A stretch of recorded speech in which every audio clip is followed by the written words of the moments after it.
right now, man. Hempfest, oh my God, what are they doing? DEA, well, you know what? The DEA are full of good people that think they're doing the right thing. Good people go home to their wives and children, they work real hard, they think they're doing the right thing. They're wrong! The pot laws are evil, un-American, disgraceful, travesties of justice. Nobody's ever died from pot. Like how many people died in prison? How many people in prison raped in prison? Because they're in there with murderers and rapists and child molesters and pawn scum of the earth, the lowest common denominators of humanity. You know, people that don't even earn the air they breathe because they're criminals. And they put pot people in there. And that's why we're going to come back year after year after year. If my grandkids have to do this, when I'm dead, we're going to do this because we're going to legalize it, man. And then we're going to advertise it. And then we're going to monetize it. They talk about marijuana. Oh, marijuana is the gateway to drugs. It's the gateway to drugs. That's a lie. Marijuana, if it was legal, would be the gateway to economic recovery, because we can make so much money from industrial hemp and medical marijuana and selling marijuana in stores to adults. You know that we could turn this economy right around. This economy that George Bush's war created. Millions of dollars to kill thousands of people. Why? Because they wanted to go and rape and pillage for oil over there with all their corporations. Well, the whole corporate sector is why pot's illegal in the first place. That's why this is not a corporately sponsored event. This is grassroots, homegrown, all-volunteer event for free that we do out of the sweat equity, out of the sweat of the pores, of the blisters on our hands, and the blister and the corns on our feet.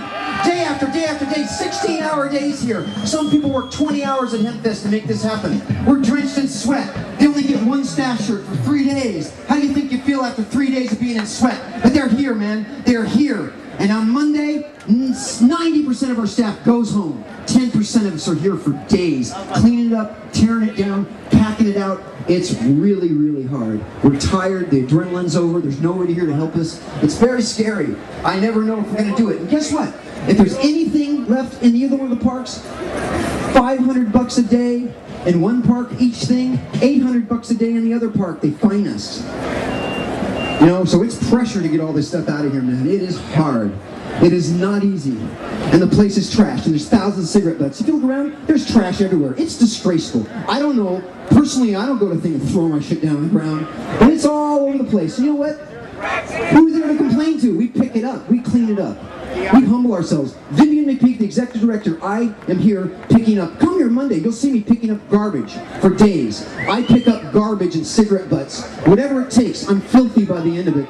I'm drenched in sweat. Why am I telling you this? Because I want you to know how incredibly hard and dangerous and stressful and scary it is to throw something like this. And all we're asking, man, all we're asking, help us pay for it, help us keep it clean, and be peaceful. And you guys are the greatest audience in the world, or we wouldn't be a 20th anniversary Hempfest. Nothing's ever happened. Nothing's ever gone wrong. They can't believe it. The SPD can't believe it. The fire department can't believe it. They thought that marijuana was dangerous. They thought marijuana made you a criminal. They thought marijuana made you stupid and violent and lazy. Lazy? Lazy? Take a look at Seattle Hempfest. The hardest working bunch of volunteers in the world, the greatest audience in the world, the greatest bands in the world, the greatest vendors in the world, and we're in the greatest city in the world. We're going to keep it happening. We're going to make it work. If it kills us, it doesn't matter. It was worth it, man. It was worth it. You got to die for nothing. You might as well live for something, baby. And people say, you know, the media, so Vivian, why do you guys do the Seattle Hempfest? You know? And they're waiting to hear something. It's easy. Because it's the right thing to do. Because it's the only responsible thing to do for a stoner, man, is to fight the war. Fight the war. Fight prohibition. They got a drug war. They're killing us. They're shooting us. They're putting us in prison.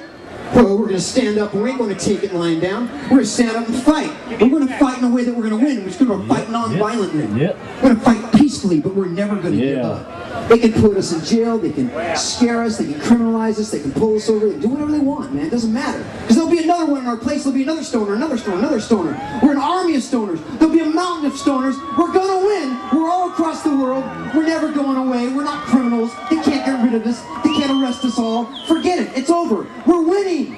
The federal government of the United States cannot defeat us. We are winning this war against the biggest, most well-funded, meanest, most unmercifulest crusade against any American that's ever happened by our own government. It's disgraceful. But you know what? We are loud, we are proud, and we're Hempfest. We're going to raise our Hempfest fist in the air and say, power to the peaceful! Power to the potheads! Power! Freedom! Legalize it! Leave us alone. Let us live our lives. Let us raise our children. We're responsible, peaceful, wonderful people. What a beautiful culture. Of beautiful people, artistic, spiritual, open-minded, sharing people, passing joints. See people passing cigarettes around? See people passing beers around? No. They pass joints around. Because that's the kind of culture that we have. Because we're a community and we commune in unity. And this isn't an intentional community. This is a community of intent. Because we all share the same intent. Yep. And you're probably saying, you know, I like this guy what he says sometimes, but he's talking too much. And you know what? I agree with you. I agree, I'm talking too much. And it's because the next band was late. And they got here a little bit late. And they want to come on right now. And he says, sorry, we're going to bring the Cottonmouth Kings on the stage. Yeah.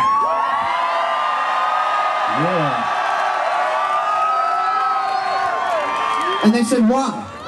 Or he said, do you see that audience out there? At Hempfest, we give our brothers and sisters what they want.